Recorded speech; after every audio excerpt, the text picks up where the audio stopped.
Board&Dice's second monthly stream where we're presenting one of our games. Last month we presented Traintopia. This time around we are looking at Teotihuacan, and yes, well, Teotihuacan. If something appears behind my back, please tell me. If some creepy character appears there, please tell me. Now, once again, welcome everyone. What we will be doing here is we're going to be playing Teotihuacan on Tabletopia. We have a table set right here. You can see my blue hand hovering over the table. So what's going to happen, I'm going to give you a bit of an overview of the game, but before that I would like to welcome our guest, David Turczi, a man who needs no introduction, which is why I'm going to give him very little introduction and leave some of it to him. Most of you probably already know him unless you've been living under a rock. So hello, David, who are you?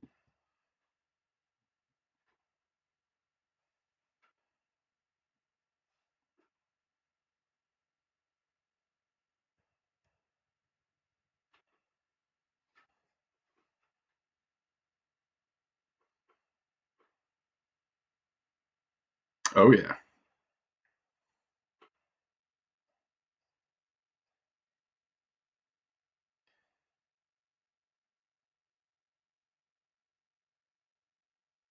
For some reason,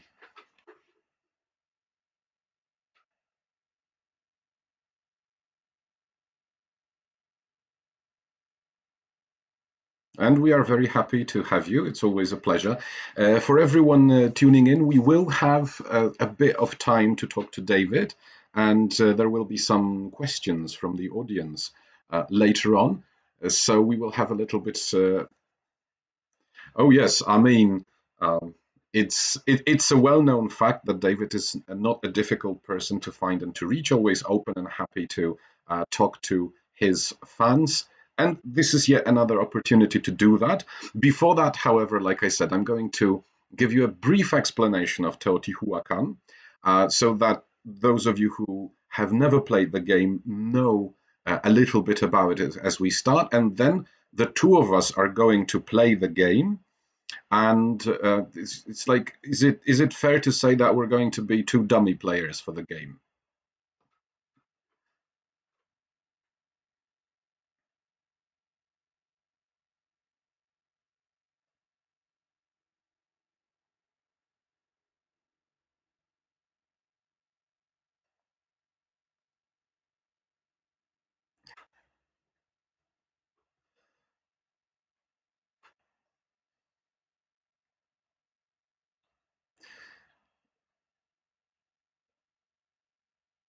Yeah, well, I am kind of similar here, so let's see how we do. But before that, let's take a look at Teotihuacan. So what you see right here in the middle of this virtual table on Tabletopia is a game of Teotihuacan. It is set up for two players, and what we have here is a setup recommended for the first time you play Teotihuacan. Uh, there are many customizable elements to the game, and the game is also, when you play the version that allows you to basically choose some of your starting resources, can be a bit front loaded when it comes to decisions. So we highly recommend that when you play it for the first time, you use this recommended setup, as it will help you out a little bit in planning your strategy. And there is a lot of ground to cover when it comes to Teotihuacan. So now, the game is played over three grand, let's call them phases, which are called eclipses. Let's maybe take a closer look at the middle of the board. We have here in the right-hand section, we have two markers, a black one and the white one. The white one will be moving towards the black one, usually whenever the last player finishes their turn. And when they meet, there is going to be an eclipse. An eclipse also means. I just got an information that uh, David is not heard. That we can't hear you. Let me try to. Uh, oh yes, of course, but I think that when you are speaking, there is also a problem. Let me try to fix this very quickly.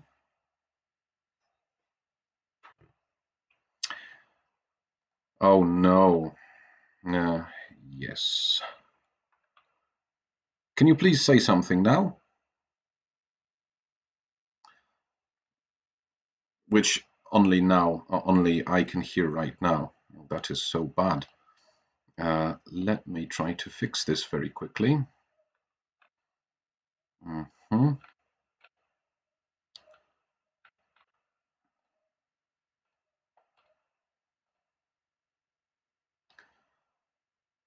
Yes. Technical difficulties, of course, as always.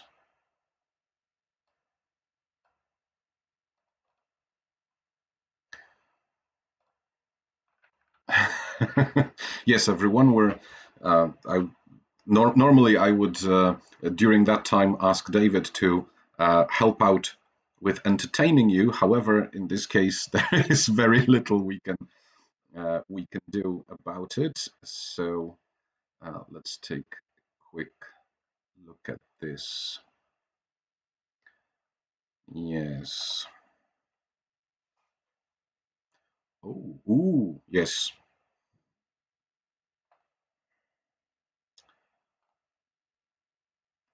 Okay. Again,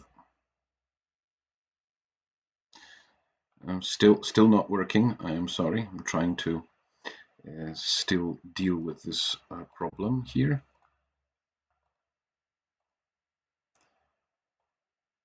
Absolutely. It looks like everything is working, in fact. David, for those of you listening, David is giving me advice, which absolutely is good advice. However, um, everything seems to be fine on my machine, which is back to sub. Yes, for now, back to subtitles.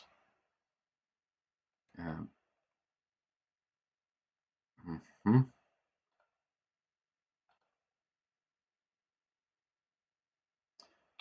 Okay. Again, very sorry, everyone. This still does not want to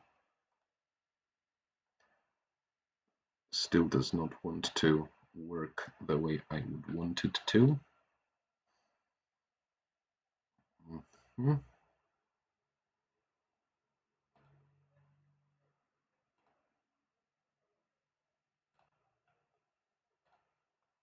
Okay. Let's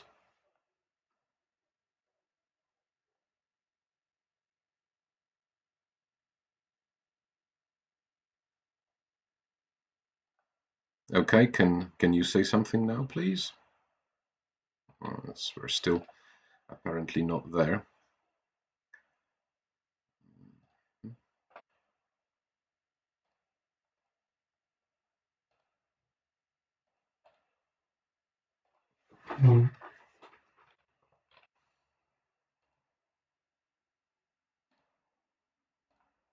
Okay.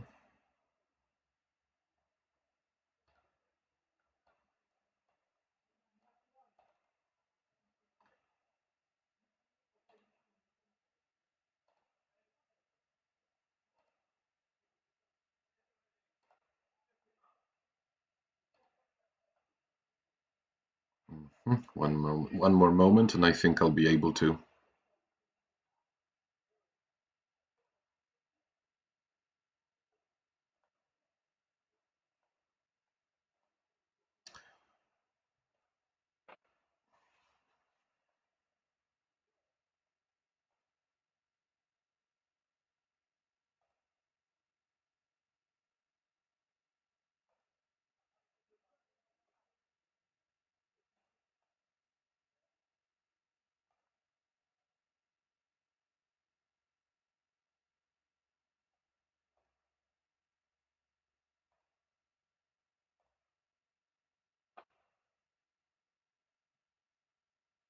Okay, can you try again, please?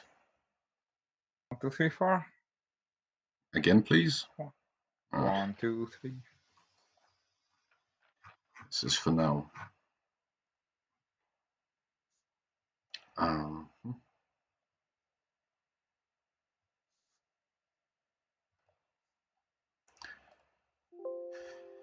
okay, ladies and gentlemen, again, I apologize for the technical difficulties. We are working on them. I am working on them as we speak. Anything I can do to help? Unfortunately, like I said, everything seems to be in order when it comes to. I have nothing muted. Everything seems to be working. Okay. 1, 2, 3. Okay, it looks like we can be heard. I have a report from the audience that we can hear you. Yay! So this is my beautiful voice. That's great. I'm hoping to get a confirmation if this is in fact. Can you say something one more time, please? Hello, and thank you for everybody for waiting through these troubled technical times. Troubled technical times. Um, Again, thank you very much, and let me go back to the overview. So, like I said, when the white token meets the black token, an eclipse comes, and with an eclipse, we will be scoring points. And there are 3 eclipses in the game. Once this happens for the 3rd time, the game will be over, and we will score final points. Whoever has the most points will be the winner. Now, what happens on every single turn of the game? Whenever it is your turn, you will be making a decision whether you want to do basically one of 2 things. Whether you want to perform a regular turn or whether you want to perform a regular turn or whether you want to unlock some of your dice. Let's talk first about the regular turns. And maybe we can zoom into one of the boards just to take a quick look at it.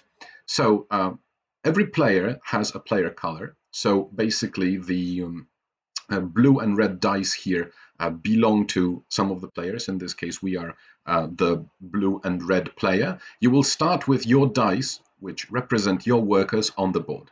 And every turn, if you decide to perform a regular turn, you will take your die. In this case, I'm the blue player, so I'll be taking this die.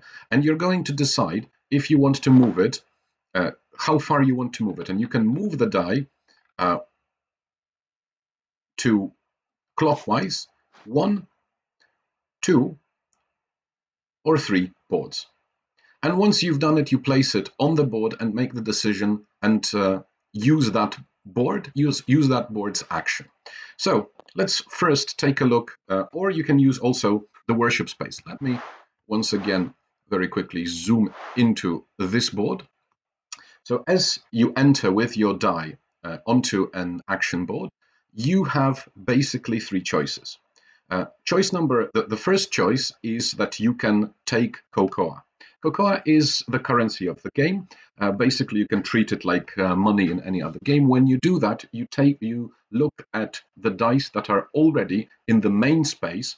So this here is the main space of the action board. You look at the main space of the action board and count the colors that are already present there. Your color counts, but the die you're putting in does not. So if I as the blue player was only entering this board like so, there would be 2 colors, red and black. For every color already existing there, you will receive 1 cocoa plus 1 cocoa. So in the case of entering this board, that would be a total of 3. Now, the second option is to actually use the action area of the board. And when you do that, this time, unfortunately, you have to pay cocoa.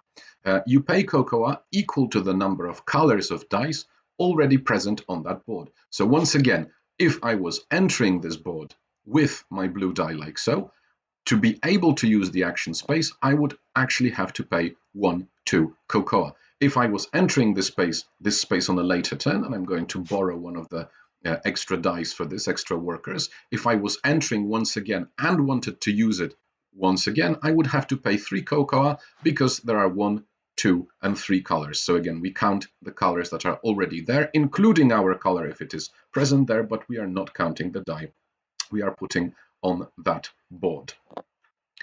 The third option is the worship space. Most of the board have a worship space located in their left-hand side.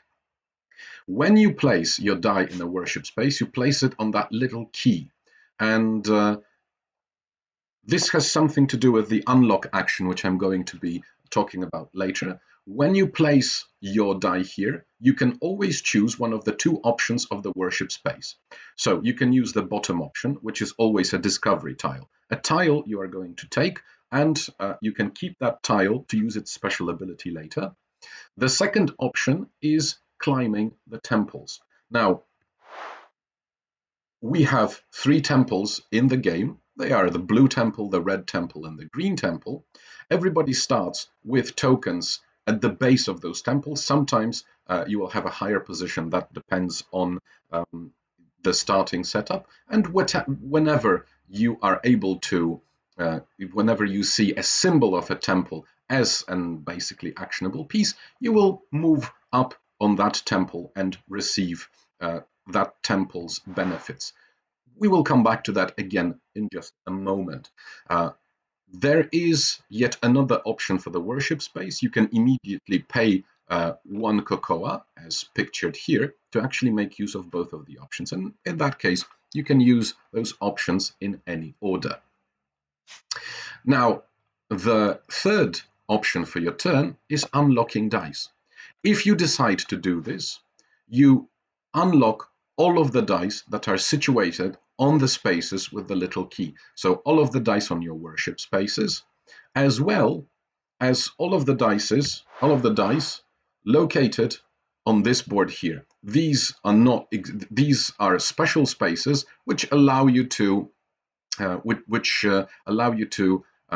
use some special benefits. These three are actually called palace tiles, and when you place a die here, you also take a special benefit of this, and later on, when you unlock the dice, you also remove your dice, your workers, from these spaces. Now, coming back to the boards, every board allows you to do a specific thing. We have three boards that provide you with resources. This is one of them, the board number 2. This is the board that provides you with wood. And when you use this action board, what you're going to do is you're going to look at the number of your dice, your workers on that board, and at the lowest value of among your dice. So in the case of board number 2, if I came with just one dice, with just one blue one, I would receive one cocoa. If I had 2 dice, I would receive 1 wood. If I had 3 dice, I would receive 2 wood and 1 cocoa. If my lowest dice was of a higher value, for example, it was a 2 or a 3, I would use this column. And if my dice was of value 4 or 5, it would be this column. Now, you might be interested why there is no 6 here. And and this is because dice get to actually advance, get to become stronger as we play the game. And that means every time you see this little symbol here, which I'm going to try to zoom in on, which is, the blue symbol with a plus, this means that one of your dice taking part in this action becomes stronger. And that means that you're going to flip this die to 1 more pip. When the die actually gets to 6, it disappears from the board, it ascends. I will talk about ascending also in a moment. Let's go quickly through other important boards in the game. So here we have 2 boards actually. On the right hand side, we have a board that allows us to spend some of the resources we've been gathering to place new pyramid tiles. One of the ways the game can actually end apart from the third eclipse is if the full pyramid is built. And as you can see up here with 2 players, some of the pyramid has been already pre-built before the game. If we manage to finish it, if we manage to build the whole thing, the game might end before the third eclipse. Now, how do you use this board? Again, depending on the number of your dice here, you will be able to build either 1, 2, or 3 pieces of the pyramid.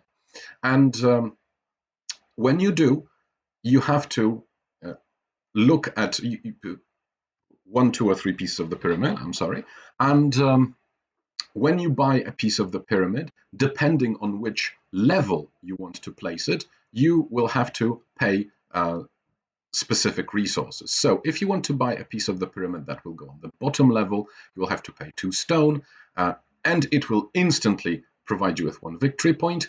If you want to put on the second level of the pyramid, the cost is higher, and then third and fourth final level require more resources, but also give you more victory points. Now, when you place a tile on the pyramid, let's say I was able to actually buy this tile. When you place it, there are also other gains you receive. Firstly, when you place a tile, whatever symbols you cover up, you will receive victory points for them. So for example, in this case, if I decided to place this tile here, right here, as you can see, I covered up this the same symbol as this one, which was under it. And that means that I will receive an extra victory point. However, if I manage to actually match a color symbol like this as well, I will be able to also move up on the temple. This basically would happen, and I would move. Sorry, this is red. It's not me. This would happen, and I would move 1 space up on the red temple, which is unable to grab for a moment. So basically, apart from the basic numbers of victory points that you get, you can also get extra victory points from the right placing of the tiles. Let me return that tile to its place and very quickly jump to, actually this. On the left-hand side, we have the decorations. Decorations are built, again, if you are every decoration costs 3 gold, and depending on the number of dice, you may receive a discount to the decorations you build. Every time you build a decoration, you take one of the tiles and you put it on the decoration space. The first decoration space is actually visible right here. This would maybe not be the best placement. However, when it comes to receiving victory points apart from 3 victory points you would receive normally, also you would receive any victory points for matching those tiles. Actually, there is a little arrow here which needs to point to the middle. And again, if you are able to match a symbol that is also a symbol with a color, you would be moving up that temple. I will now return this to its spot. Every time you build a pyramid piece or you build a decoration, you will also move up this track here, showing basically your contribution to building the pyramid. This track is actually scored every time an eclipse comes, and then it's wiped back to the starting position. So while the pyramid is kind of something that is long-lasting, your contribution can be easily forgotten with time, but not before you receive victory points for it. Let's talk about another important thing we can build. These are houses. There is actually a row of houses which you can see here on the board. This is called the Avenue of the Dead. And using this action board, you can build houses. Again, depending on the number of dice, you can build them in one of specific rows. The moment you place a house on that space, you receive a number of victory points depicted. But also, again, when we score, you will be able to move yourself up on the Avenue of the Dead track. And every time we'll be scoring points, you will also score points depending on the number visible right here. For every step you went up on the Avenue of the Dead, you will score this number of points. What is important to note is that as the game progresses, this number and more houses are built, this number will go down, which is why this is not wiped out every eclipse. Your position, you stay on the position you are on. You do not move as you would move back with the pyramid track. Now, another important board is a technology board. Every time you come here, you have a chance of buying technologies. And whenever you buy a technology, you place your player marker on the technology you have bought. Having 1 die allows you to buy any technology from the top row. Having 2 dice or A die of value 4 or 5 allows you to buy from the bottom row. Every technology provides you with a special ability that you are able to use during the game. If you invent a technology that another player already had, that player will receive victory points from that. Also, whenever you develop a technology is always tied to a little temple symbol, so that means you will be moving up the temple depicted. Now, let's come back for a moment actually to the center of the board. I told you I would be talking about temples. So in the left-hand side, we have 3 temples. Every time you move up a step on a temple, you receive whatever you were on. If you move up more steps, you will be able to receive whatever you crossed. So if I, for some reason, were moving up twice, I would move here, for example, receiving 1 victory point, then move 1 space more, receiving yet another victory point. If at any point I enter a space with discovery tokens, I can choose one of those discovery tokens and take it for myself. If it so happens that there are no more discovery tokens on that space, like it would be here in case of this green temple, there is always something else I can take. You can also decide not to take the discovery token and just take the automatic benefit. Now, as you climb the temple, there are 2 specific spaces on the temple I would like to point your attention to. The one but last space unlocks a scoring bonus, which you will be able to receive points at the end of the game. And the last step gives you immediate victory points, and this is the only step which you cannot share with other players. So whoever comes in first will be the only person scoring that. The Avenue of the Dead works in a very similar fashion. There are no immediate gains for every step of the way, but every time you enter a space with discovery tiles, you can choose one of them and take it. Now, just one more thing about discovery tiles. As you can see at the one I just zoomed in to, this discovery tile has a cost. Some of the discovery tiles require you to pay some cost if you want to take them. Some discovery tiles are also masks. Masks do not do anything during the game, but they are scored every eclipse. You will no doubt see the masks in action as we play. The final thing I wanted to mention before we continue, before we actually start playing, is the Ascension. So as I said, every time one of your workers reaches the number 6, that worker ascends. What it means is that you will choose one of the benefits depicted around this wheel here, and that worker will return to the palace board. Actually, that will be a new worker. Now, Ascension comes with specific benefits. It gives you either 5 cocoa, 5 victory points. You can move up on any temple.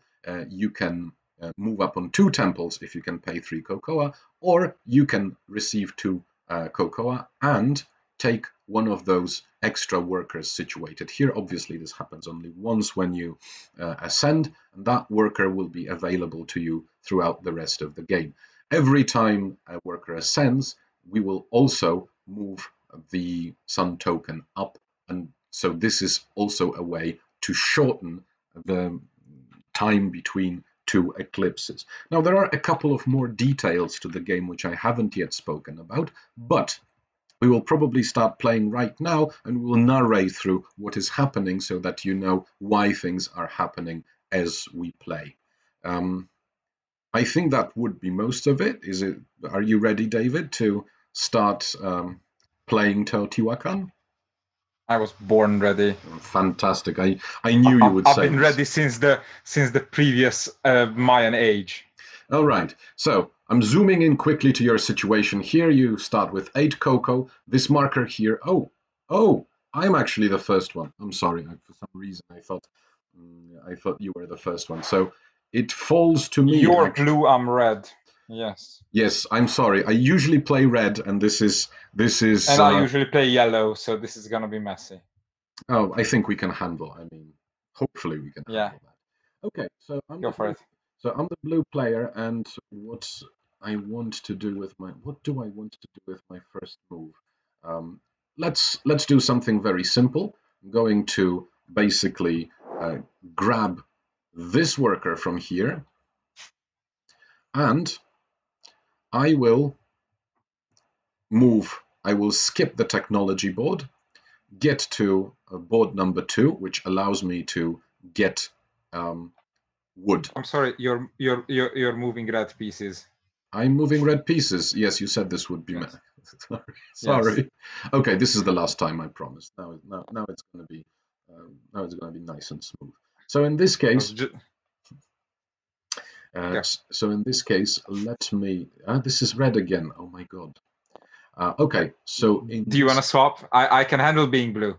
No, it's fine. It's fine. It's absolutely fine. I'm going to grab this blue here and actually go for some stone. I'm going to place it here.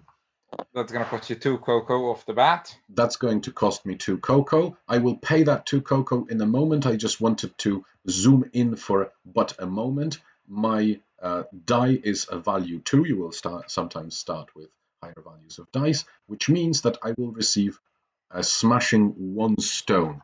So let me come actually back to my board here. So I'm going to pay this 2 cocoa to set it aside and receive 1 stone. So let me just zoom out for this process for a moment. I'm always happy to. Here's the stone.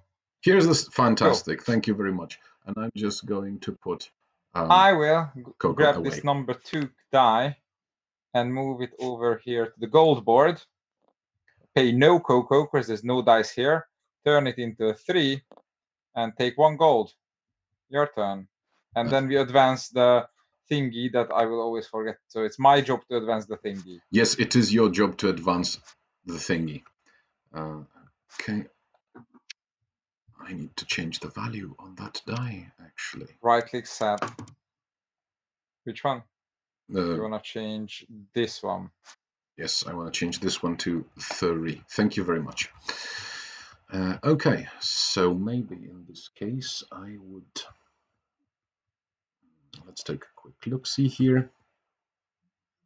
I do have stone, so how about I move this die to here? That requires me to pay 3 cocoa, so I'm going to put this immediately on the 5 pile, more or less, and get myself 1 and 2 back. And this allows me to build. I'm going to pay 2 stone, and indeed I'm going to build this, placing it. If you want the red, are you building it on the bottom level, or yes, do you have the wood to build higher?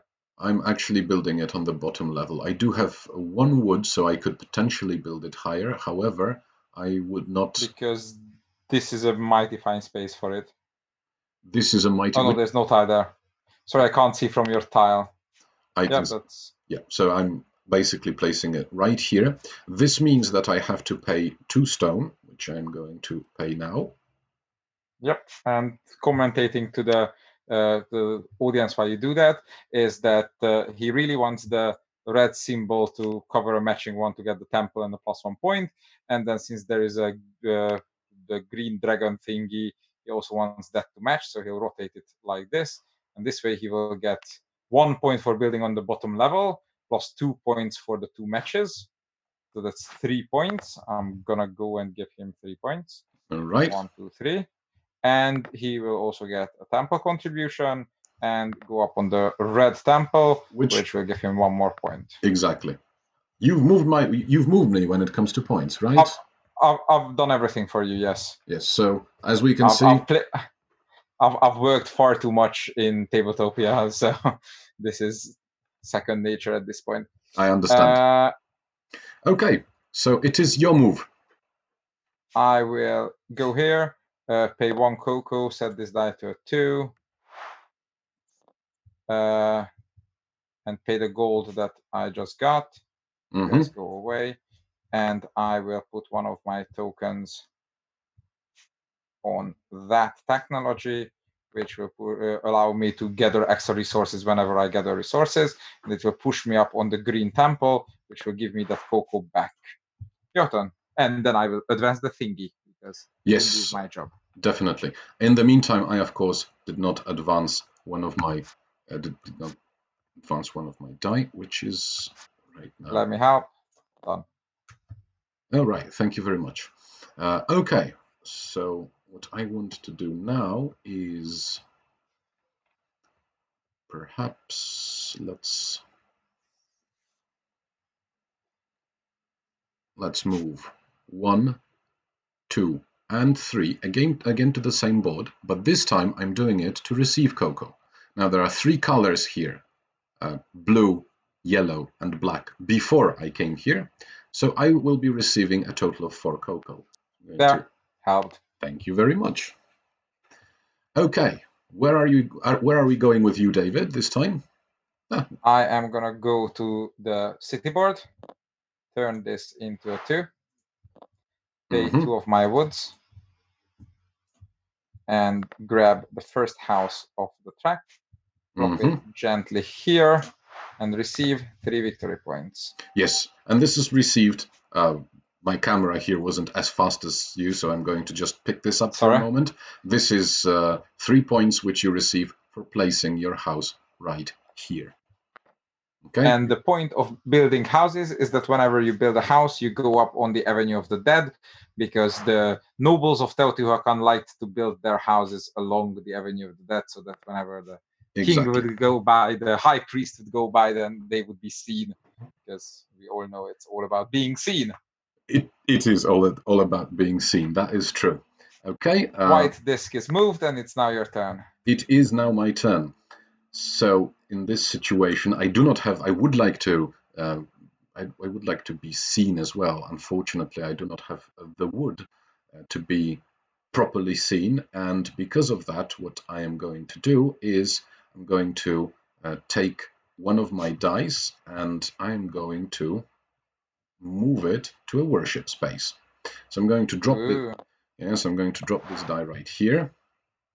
And this worship space allows me to move once up on any of the temples, or take a tile and move on the take a discovery tile and move on the green temple. So what I'm going to in fact do is I'm going to pay 1 cocoa to be able to use both.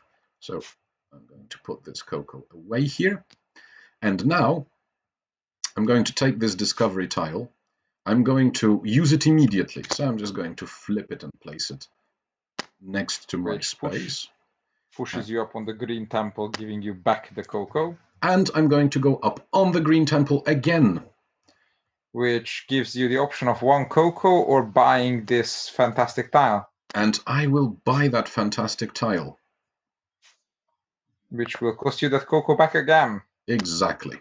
And I bought this fantastic tile. This fantastic tile allows me to advance one of my dice twice, or 2 of your dice once. Exactly. And that ends my turn, which means it's now your turn, David.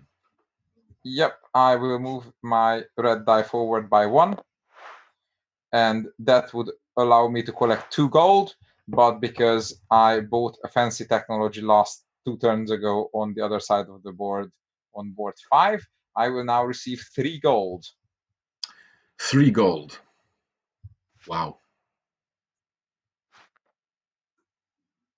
And if I manage to not accidentally close Tabletopia, then I will get my 3 gold. Yes. Ta-da. And since it was your turn, I'm going to move the sun to 4. Okay. Let's come back to a view that is a bit more focused on my dice here. So what I may want to do in this situation is I'm going to try to get some gold at least. So to do that, I will go 1, 2, 3 to that board there. I'm going to place it right here. Now there is 1 color only. It doesn't matter that there are 2 dice. There's only 1 color there, so I'm going to just pay 1 cocoa for this. More or less paid.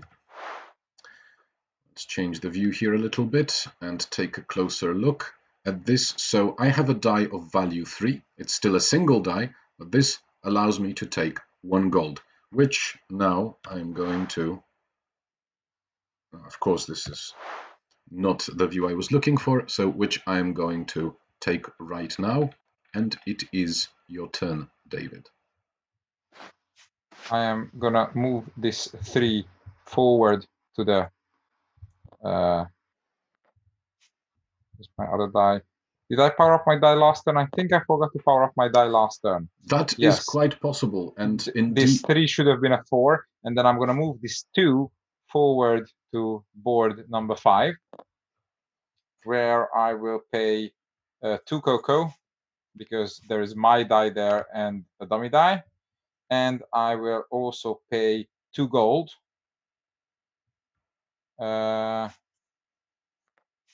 To build one of the fancier technologies,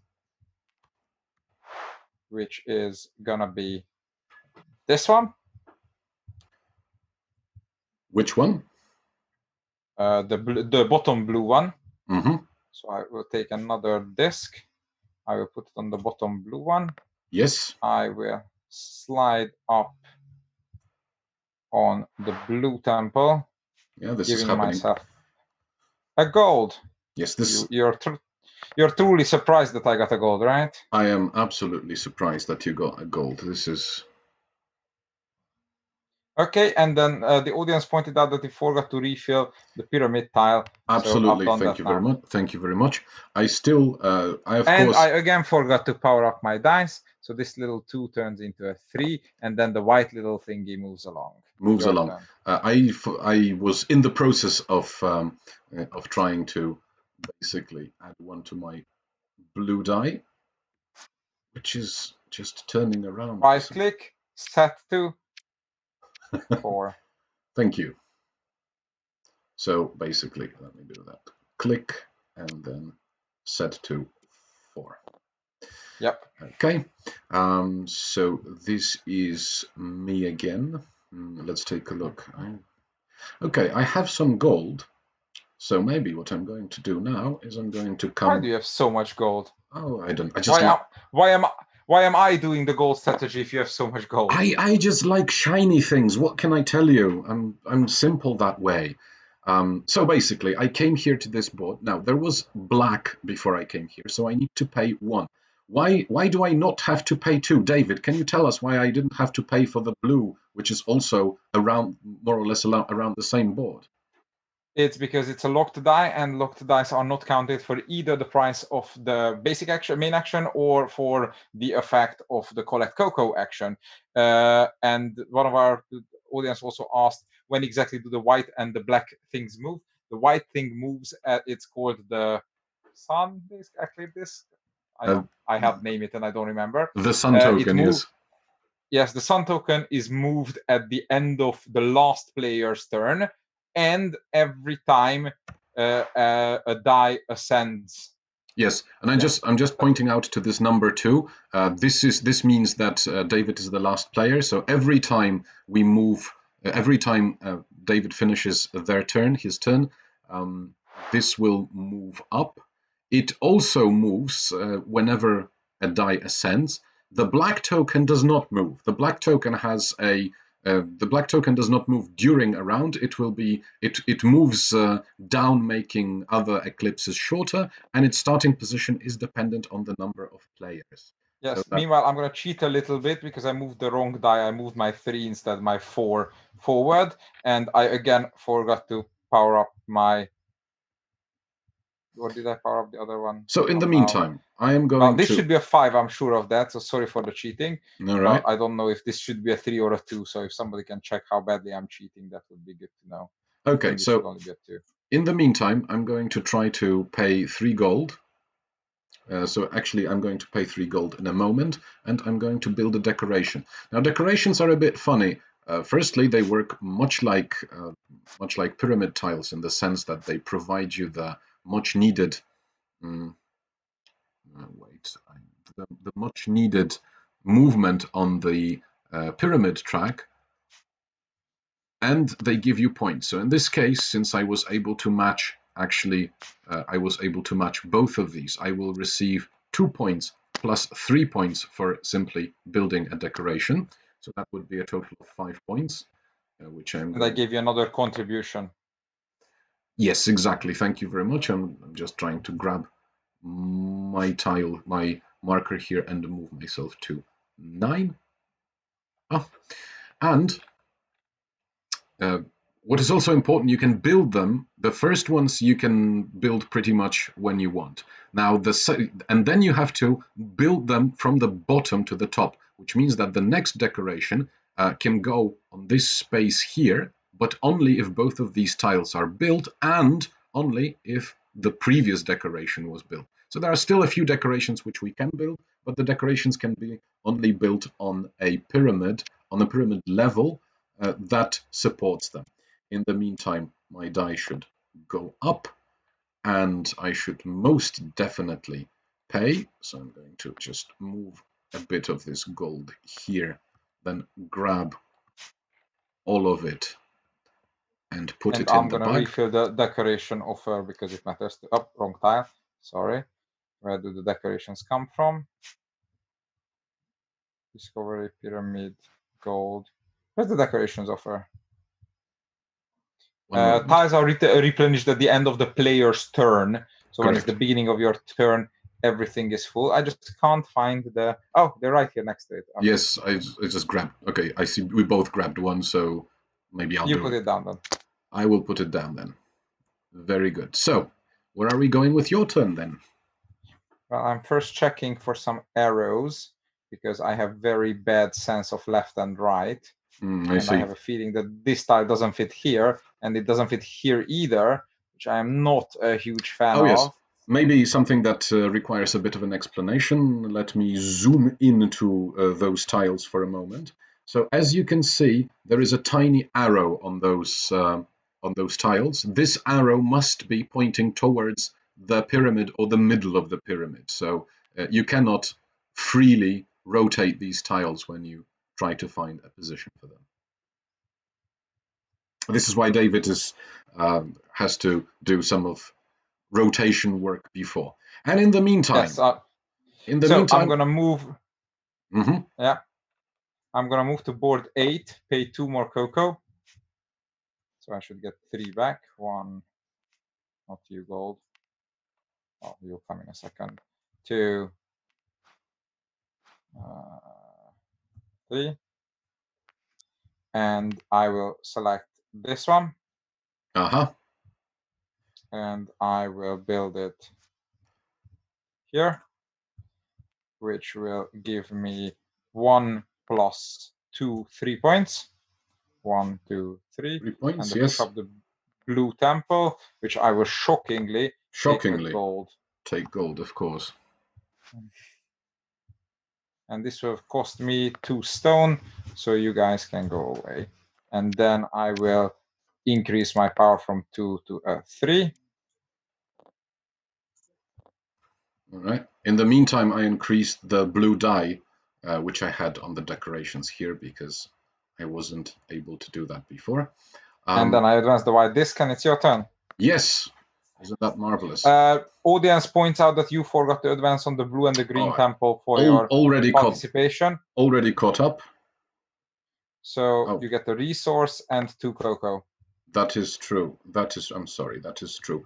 So 2 cocoa. First, I'll give you the cocos, you pick the resource. I grabbed 1, and then I'm going to get wood, actually, this time around. Okay. And it is my turn again, isn't it? Oh, and we should have replenished the discovery tile after I took it. So let me just grab that one, flip it over. Let's see what it does. It's a tile that gives you 3 resources. Now, one important thing about discovery tiles is that you can use them when you want them. So, for example, I still have the tile that allows me, this tile here, that allows me to actually to advance some of my dice. I'm not using it now because I think I can find a better time to use them in the future.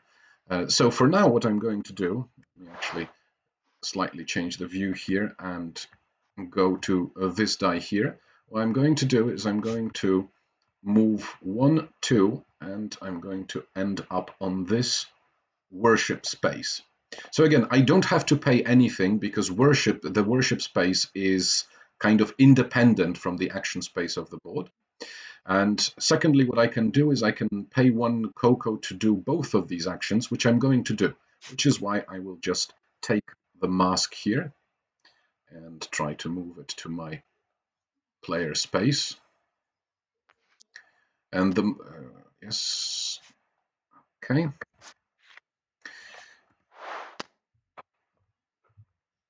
Now, the mask itself costs 1 wood, so I have to spend 1 of this wood, and I will be spending 1 more cocoa just to be able to make use of both of these gains. So I'll be moving 1 up on the green temple, which gives me 2 cocoa again. And I'm going to be keeping that mask because, like we said, masks score points. So in the end, I spend 1 cocoa. I should be getting 1 cocoa and 1 more, and getting rid of this wood here. I'm sorry you've moved my die, but the rest of your plan was fine. I moved your die? Yes. Yes, indeed. No.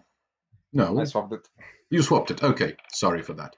Okay, so I'm just going to get rid of this wood, which is exactly not what I was trying to do. I just grab. Okay. And I'll refill the discovery tile slot. Look, another mask. Wouldn't you love if I bumped you? I would love if you bumped my die and we could actually explain how that works exactly. So are you I'm going sorry, to... it would be a terrible move for me to bump your die, so I'm not gonna bump your die. Okay, so maybe let's explain how that works exactly, bumping dice. David, would So you be willing if I really wanted that mask or going up on the green die, then I would not only have to pay an extra cocoa to bump him, but his die would get unlocked for free. So he would get double the like he would get his action back, which is somewhere between 1 and 3 cocos worth, and I would lose an extra cocoa. So really only do it if you're desperate to get the discovery tile that the other person is sitting on. But the nice thing is that he cannot bump himself. He'd have to unlock and relock a different die. And although considering Blage already has 2 dice locked, I'm pretty sure he's going to lock his 3rd dice and then pay 3 cocoa and unlock on his next turn. But don't let me tell you what he's going to do next turn. Let me do my own turn, because I'm trying to do too many things again, and this is going to backfire horridly. Which is great. This is something I love about board games so much. Plans backfiring horribly. It's because I'm trying to do all of them, and and that's gonna be a bit on the too much side. What I'm gonna do is I'm gonna. Now, as I'm looking at your dice hovering, I'm thinking, where are you going so I can catch the correct camera angle here? So where I'm is almost definitely going to 7. I just have to figure it out whether I'm moving with my 3 or with my 5. Okay, so let's take a look at this from a different, closer perspective and see. Or no, because the 5 will ascend after, so there's no point parking it. Nope, I'm gonna move the 5 here. I have to pay 1, 2 cocoa because there's a blue and a black die there. Plop, plop. And then I'm gonna pay 3 gold, which I conveniently have. Convenient, indeed, you do. And then I have to select my one option is to take this red and green mask and put it here, which would give me 2 temple pushes, but they would be on the red and the green temple. Or I can take this tile, put it, nope, that was my plan to put it here, but I can again not tell the difference between left and right. I apologize to everybody who's laughing at my demise right now. That's actual condition. In that case, luckily, I have this option to fall back onto. And the arrow is pointing inward, so it's legal. Great. I've spent the 3 gold, so I go up on red and green. The green temple gives me 1 cocoa. The red temple gives me 1 point. Building the decoration gives me a contribution. It gives me 3 victory points. 1, 2, 3. And then my technology triggers which gives me 4 victory points. 1, 2, 3, 4. And then my die turns into a 6. So, tada, Ascension. When So Ascension wait a moment, just wait a moment so that Yes. everybody can get caught up. I've zoomed into the technology. This is the technology here presented. Basically, whenever you use board number 7 to perform its primary action, so whenever you build, you will receive 4 extra points, and this is what David has done. And now let's go into the Ascension, everybody. How does that So work? when I ascend, my die goes to the gods, and I can choose one of those rewards. And it costs 3 cocoa to double up on temples. And oh, look at that marvel of the gods! I have 3 cocoa. Huh. So I'm gonna spend 3 cocoa to go up on 2 temples, which is gonna be the blue temple and then the blue temple again. And on the blue temple, I can choose between a mask and going up the green temple. And I'm gonna choose to go up on the green temple, which will give me a cocoa back. Mm-hmm. And the second step up on the blue temple will give me a 2 resources. And can any of my good friends guess what resources I'm gonna take? 2 gold. I am shocked. And then this die turns into a number 1 and goes back to board number 1.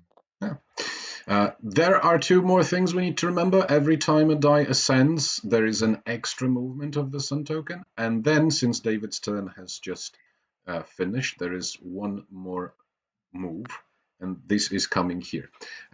Now, basically... I got a question from the audience that I have to pick this extra die from here. No, getting that extra die is one of the possible 5 rewards. So just to summarize very quickly, I'm going to zoom in here. We have 5 options every time your die ascends, and going clockwise is receive 5 victory points, pay 3 cocoa to move twice on the temples, and this can be 2 different temples or the same temple if you want to, receive 2 cocoa and take your extra worker with a value of 3.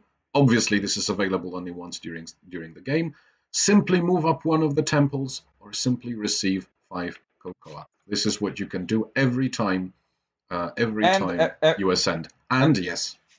And every time you ascend, you also go up on the Avenue of the Dead. So now I'm on step 2 because one of my dice ascended and I built a building. Yes, sir. And now it's your turn. It is very close to Ascension. It is my turn, and I think that what I want to do right now... Meanwhile, while you're thinking, I'll tell the audience that I think our plan is to play to the first Ascension, and then to the first eclipse. Sorry. Yeah. And then we're gonna be fielding questions. So feel free to start writing the questions into the stream chat, and I'm gonna gather the best answers. Yes, and afterwards also there is going to be a link to a Discord channel in which we will happily answer any of your questions about the game itself. You'll be able to play it on Tabletopia. And again, if you have any questions regarding the rules, you can ask those as well. Basically, let's say that we're going to play for 7 more minutes, and if Eclipse comes, then it comes. If it does not, we're going to assume it came. Basically, we're going to show you how things are scored when the Eclipse is there. And towards that, I will actually try to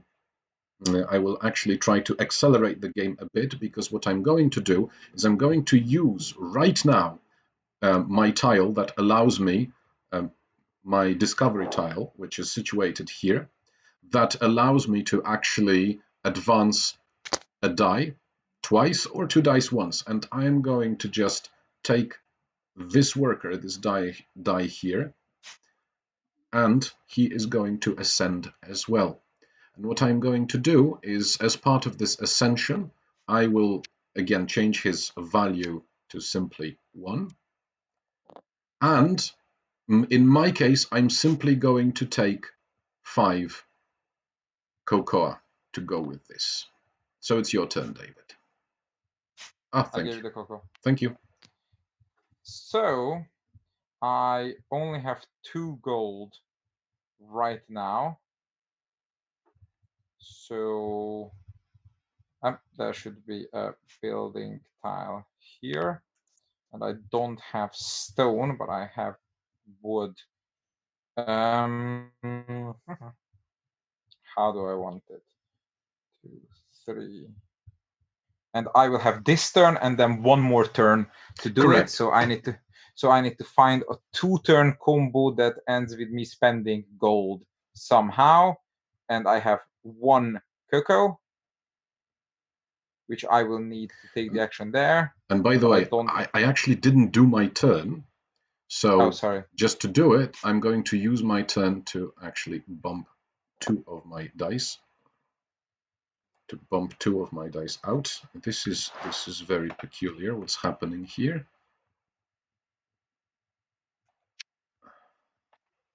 I'm sorry. Yet another technical difficulty. For a moment there. But I think everything is under control. Okay, so what I'm going to do is I'm going to also remove this die from here, and it is bumped out to this space. I'm sorry, suffering from a little bit of technical difficulty again, but I think everything is okay now. Yes, so please continue. Sorry. What was your actual turn? Because so my turn was to take all of the dice I had in worship spaces and simply move them out. This is one of the options so for the turn. You didn't pay. No, you didn't pay. I decided not to pay. I decided I'm going to be be tight-fisted. Yeah, a cheapo, exactly. Thank you. So the problem is that in order to build next turn a tile, which is what I really, really want to do, I need to get both a cocoa and a gold. I could get either one, but I don't see a way to get both.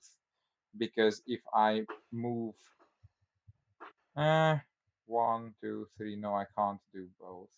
That's a shame. Anyway, I'll set it up for next turn.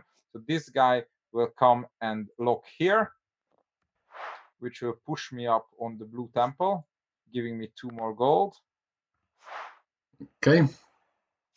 And I will pay my very last cocoa to take that tile, which says flip it to ignore paying something. And obviously what I plan on ignoring is the salary payment thing coming my way soon. Obviously, we will have to pay some cocoa for the workers we have, and we're going to demonstrate that in just a moment. What I am going to do is I'm going to grab this worker of strength 4, and I'm going to move very quickly right here, because I think I might need some wood. So in this case, I have to pay 1 cocoa, and I will receive 2 wood. If you would be so kind, David, to maybe grab 2 wood for me, please, as I move right up. As my die. Oh, sorry, and at the end of my turn, this moved on here. So. Yes. So unlike many other games, which when the end of the round condition is triggered, that happens immediately. In this case, it simply says that we have 1 more turn before the eclipse comes, and we will score points, but also have to kind of pay our workers because we are not monsters, as it turns out. Yep, and my last turn will be very simple. I'm just cheekily gonna lock this number 2 die here and score 2 points per technology tile I have, but maximum twice. Curiously, I have exactly 2 what you call them, technologies, so I will score 4 points. Exactly. Okay. And from a gameplay perspective, these locked tiles on the palace board, they work exactly like the worship spaces, and I could have paid a cocoa and a wood to take this mask, but I don't want to. Okay, and in my case now, what I'm going to do is I'm going to take this 5 once again. I'm sorry, I don't think you get a turn. This was my +1 turn. This was oh yes, of course. I'm sorry. Indeed. So we're scoring now. So no, wait. This moved this turn basically. I mean, after you it moved. Of course, it moved the previous turn. It moved on the previous turn, yes. All right. So yes, we actually have a little bit. There is a little bit of a reminder how scoring works, and let's zoom in as close as possible to this just to show you. So the first thing we have to do is we have to pay our workers. You have to pay with cocoa. Every worker of strength 1, 2, or 3 is going to, you need to pay 1 cocoa. Every worker of strength 4 and 5 requires 2. So what is your situation there, David, with this? I have a 1, a 2, and a 3, so I need to pay 3 cocoa, which I don't have. So I'm gonna flip this discovery tile and ignore the payment. That was very sly. In my case, I have a 1, and a 5, which means that I need to pay a total of 4. Luckily, I have exactly that amount of cocoa just waiting for it. So I'm going to remove this further. So once this is done, let's take a look at what else we have here. So the next one is we will be receiving points for the Avenue of the Dead. We receive a number of points equal to the lowest visible number here in the row of houses, which is 5, times our position, which means that David will receive 10 points and I will receive 5 points. I have given these points. Okay, now the next step is, let me again come in closer. The next step is receiving points for pyramid contribution. And as you can see, there are 3 values here, a 4, a 3, and a 2. During the first eclipse, you will receive 4 points for each step on the pyramid track.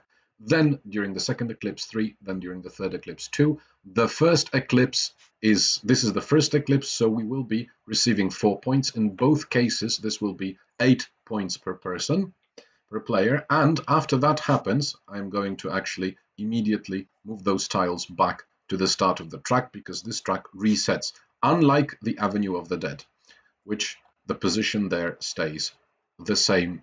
It does not reset. We can, of course, go up. And finally, we have also the masks. Now, regrettably, I only have 1 mask, but when it comes to the masks, you look at different masks you have. And if you have just 1, you will receive 1 point. If you have 2, 3 points, then 6, 10, 15, 21, and 28. Do you have any masks, David? Nope, I happily ignored them. I do have 1, which brings me a total of, oh my god, 1 point. So now, let's take a look at the scoring board here. How did we do?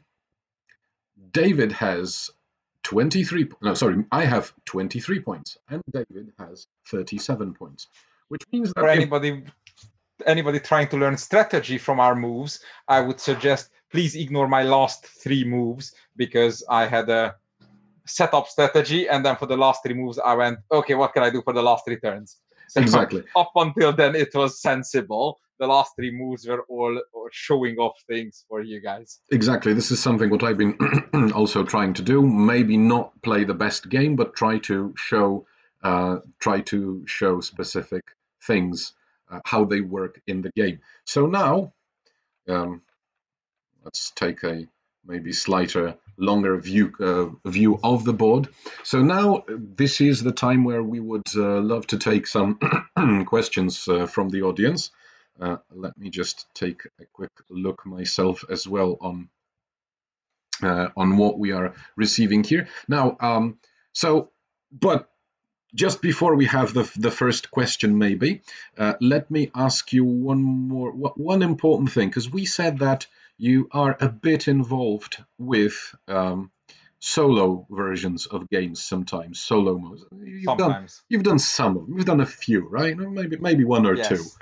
And one of those, 1 or 2 dozen. yeah, and 1 or 2 of those, and 1 of those 2 dozen, just 2 dozen. I thought you'd be like, you would have many more. So basically, one of them was the solo mode for Teotihuacan. It was actually one of the first ones. Oh, It was practically my job interview at Board&Dice, I think. Yes. If it really was one of the first ones, I thought you have been making them forever, basically. Yeah, my very first one was ironically my most famous one, the Anachronist solo mode, the Chronobot. And after that, I did 2 games with another publisher, the Petrichor and Days of Fire. And then Board&Dice published Dice Settlers, and it was my game. Everybody loved the Anachrony solo mode, so I was like, hey, let's do a solo mode for this. And while we were testing, because Dice Settlers is a very, very interactive game and lots of things going on, and I wanted the bot to intelligently put down stuff and everything, like it's a fairly involved, fairly complicated bot. And while we were working on Dice Settlers, we were also developing Teotihuacan, and I was playtesting it a lot, emailing with you back and forth, talking about plus minus Cocos everywhere. And then about a month or less before Teotihuacan's finish date, I sent an email saying, "Hey guys, should I make a solo mode for Teotihuacan as well?" And I And think we said yes, yes, by all means, please do. no, what the email said is, "You have 2.5 weeks." If you can do it, it's in. If you can't do it, it's not. Um, I don't know if Nick is here in the chat. I know John is. There are people who regularly help me with these solo modes, but I know that Teotihuacan was before John joined the team, so I don't remember who was the amazing help. It was probably Nick Show, but I'm not sure. But basically, the way I do solo modes is that I play the 2-player game. I write down what do I care about my opponent and what points can I outsmart him at. And then I try to make a bot that every turn says, I'm gonna do one of these 2, 3, 4 moves, and then randomly picks one of those 2, 3, 4 moves. And I can do things that makes the bot less or more efficient at scoring points, i.e., I can outsmart the bot. And with Teotihuacan, the interaction is very subtle. The primary interaction of Teotihuacan is the pricing, is the where do you leave your dice, and that the bot doesn't entirely simulate because you can't make actions more expensive for the bot. But you can take. But when it comes to building tiles on the pyramid, it does always say build the highest scoring one, so you can short it. You can get a technology before the bot, so that when it takes technology, and you know when it's gonna take when it's most likely to take a technology. So I wanted to give as many of the interactions, of the intricacies of me guessing what you will do. I want to be able to guess what the bot will do, and lots of things the bot do differently because I didn't want to make sub choices for you to resolve. But the fundamental idea was, how can I make a predictable but random logic that advances dice, uh, cycles markets, and scores points. And as such, Teotibot was my first uh, low to mid interaction Euro bot, and uh, like some of the tiebreakers and some of the choices were a bit on the complicated side, but it flowed really well compared to how little I knew about solo modes at the time, and due to the base game's success, the solo mode itself is very well known as well. So it's been an absolute blessing to work on, and with the first expansion, I was allowed to add asymmetric Yeah, player powers to the bot as well, which is I don't want to say it's the first because I'm sure somebody else has done it, but like to test with a group of people online, like saying, okay, what could the bot do? The bot could be faster on the tempos. The bot could have stronger actions, build more, and that was fantastic. So the Teoti bot has always been close to my heart. that's great, and it is one that is playable, simple to use, and it kind of feels like you had an opponent, yet at the same time, it is not an opponent, as in you. I mean, because one of the things about your solo modes, and this is one of those solo modes, definitely, is that you usually make them in a way that doesn't make me as a player play a completely, I mean, like play for two, play two hands. You make them in a way Yes, that is much cooler. it's a design requirement. You should play your own turn as close to possible, as close as the multiplayer game as possible. Like ideally, the rulebook should say, on your turn, perform your turn as normal. Uh huh. Maybe in some games, when I trigger some of your stuff, then there needs to be an extra sentence that if you trigger the bot's stuff, this happens. And the second important rule is that there should never be when it comes to the bot's choice, do whatever is the worst for you. I should never be forced to counter logic myself. What we tend to do is, me and the testers, we guesstimate what is usually the worst for you and write it down as a fixed priority tiebreaker list in the rulebook. And actually, with one thing I really want to highlight, especially since we're using Tabletopia and digital is the new analog, and analog is the new digital, is that the one criticism that I've had of Teotibot is that once one action has been selected, each action has 3 or 4 sub steps, and some people don't like looking that up in the rulebook, and if they don't play it enough, they don't get to learn it. For those people, I want to point out the friend and another helper of mine, Talon Simmons, has made a digital implementation of Teotibot that you can use for free on fullstackcardboard.com, and it manages the whole bot automatically on your phone and no download required, and it even gives you a little player aid of what the bot does. So, solo playing has never been easier. Solo playing has never been easier, and actually, to tell the truth, solo playing is something that we probably, or many of us, need more now in this trying time. I wanted to come back to one more thing. Can you, can you like say, can you give us even a bit more of an example of how those principles translated in the process of creating Teotibot? Was it really a list which you put together and went down? How did that look exactly? What were the first steps? What was the most interesting thing about doing exactly Teotibot? Well, in Teotihuacan, looking at where your dice are and what your resources are, that alone allows me to guess what your next action is going to be. So even though in most games I tend my bots not to collect resources because it's usually fiddly, I call it an internal state management, and I try to avoid bot internal state management. But in Teotihuacan, me looking at your resources is a primary form of interaction. Therefore, the Teotibot has to collect resources. And it has to go, I pick up wood, or if I have wood, I build house. I pick up stone, or if I have stone, I build pyramid tile, etc. So that was on my list to simulate. Is like, does the bot have stone? No. Okay, then it's definitely not building a pyramid tile. So to give that kind of guessing, and then the second one is that when you look where its dice are, you should be able to guess what it's going to do. And while the human player has the option of moving that dice 1, 2, or 3, teaching that to the bot to decide which die to move forward was incredibly complicated. So the bot works the other way around. It takes the action where the die is and then moves forward so that you always know where the dice are. That was the one concession I was happy to make. And then then every bot needs a randomizer, because if it's an AI, then you can pre-calculate like if it's a flowchart, then you can pre-calculate what its next move gonna be. And that's boring because then you can math it out.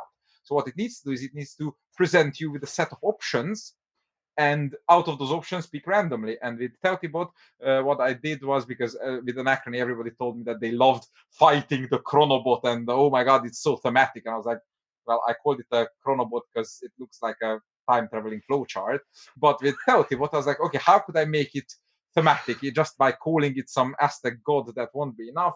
What little extra can I make? And the solution was to arrange the tiles that select the random action in the shape of a pyramid, and the higher up it is, the more likely it is to select that action on the die odds. So that was the final glue that glued Teotihuacan together.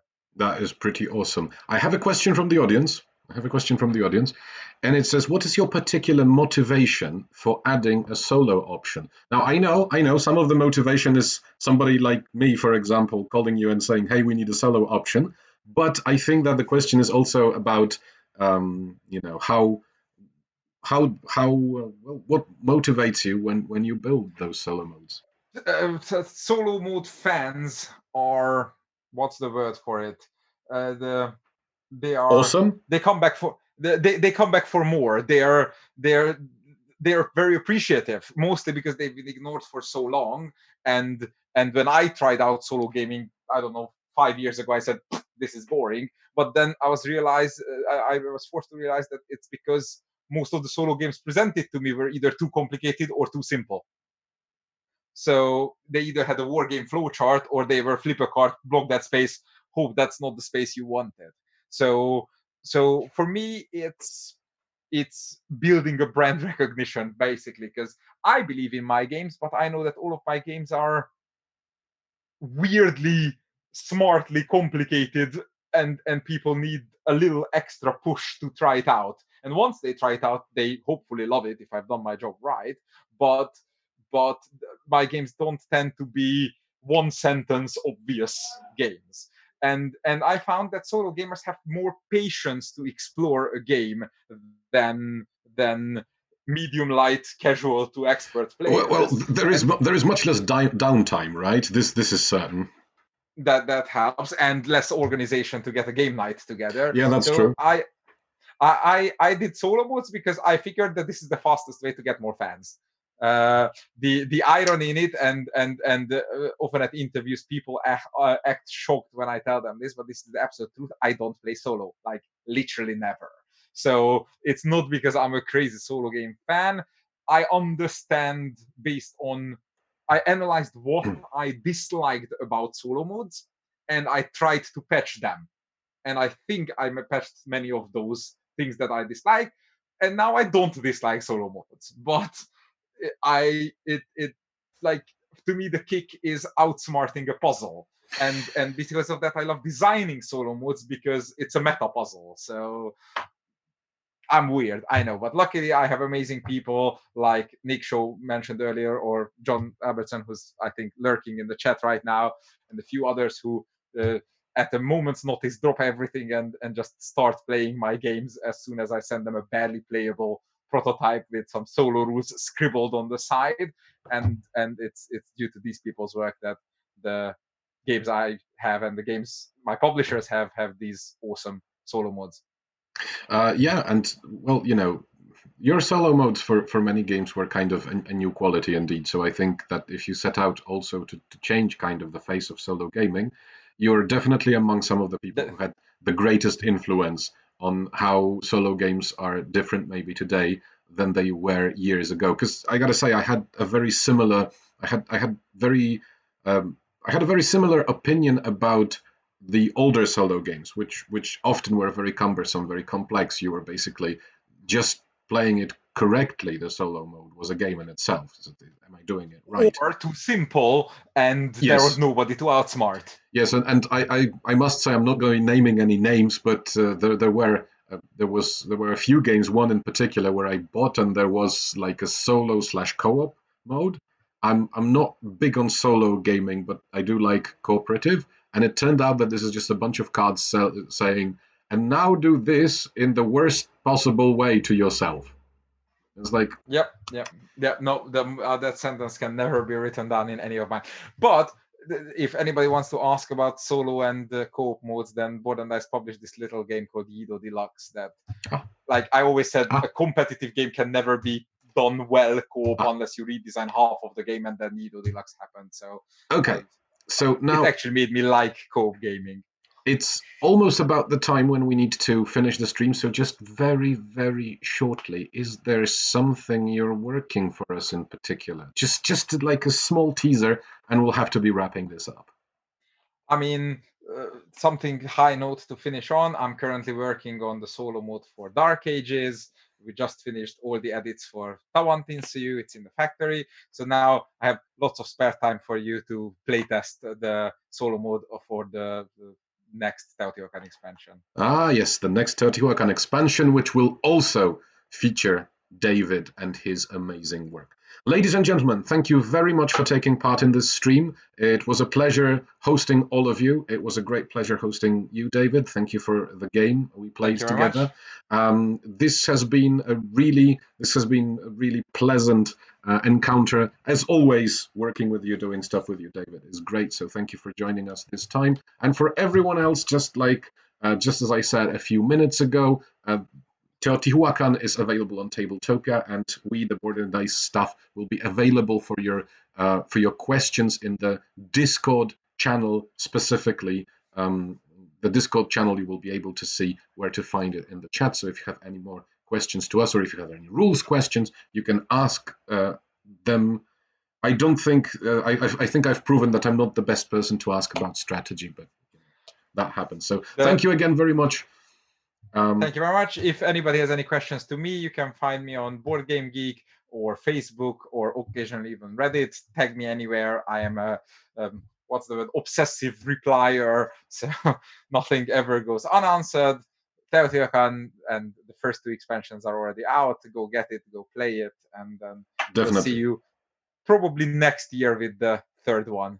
Thank you very much once again, and when it comes to this specific event, see you again in a month. Bye. See ya.